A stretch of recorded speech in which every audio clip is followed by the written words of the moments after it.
Hotel केवळ चमचमीत पदार्थ घेऊन चालत नाही, तर किचन देखील तेवढे स्वच्छ ठेवणे आवश्यक आहे। परंतु चंद्रपूर जिल्ह्यातील सिंदेवाही लोणवाही शहर व ग्रामीण भागातील बहुतांश हॉटेल चालकांनी नियम ढाब्यावर बसल्याचं पाहावयास मिळत असून पदार्थ चमचमीत दिले जात असले तरी किचन मध्ये मात्र घाणच घाम दिसून येते। नाश्ता किंवा जेवणाआधी किचन डोकावून पाहिले तर त्या हॉटेलमध्ये कोणी जेवणारे नाही अशी परिस्थिती दिसून येते।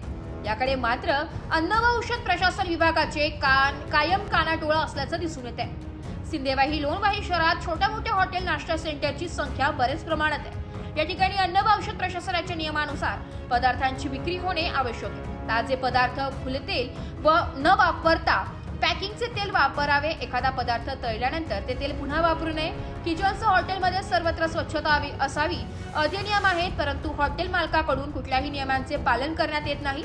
बहुतांश जण एकच तेल 8-8 दिवस वापरत असतात। अशा तेलात तळलेले पदार्थ खाल्ले तर आरोग्याच्या समस्या निर्माण होऊ शकतात, परंतु अन्न व औषध प्रशासनाकडून हॉटेलची तपासणी होते ना कारवाई।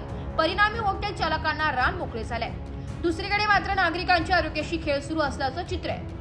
अन्न व औषध प्रशासन विभागाच्या वतीने जिल्ह्याचा कारभार चंद्रपूरहून पाहण्यात येतो। वर्ष 6 महिन्यातून एखाद्या वेळेस तेही नजर चुकीने या विभागाकडे पथक फिरते। त्यामुळे हॉटेलच्या लोकांना कुठल्याही नियमांचे पालन करण्याची गरज पडत नाहीये। अन्न व औषध प्रशासनाकडून हॉटेल नाश्ता सेंटरची नियमित तपासणी होत नाहीये, त्यामुळे कारवाईचा काही प्रश्न निर्माण होत असल्याने पाहावयास मिळत नाही।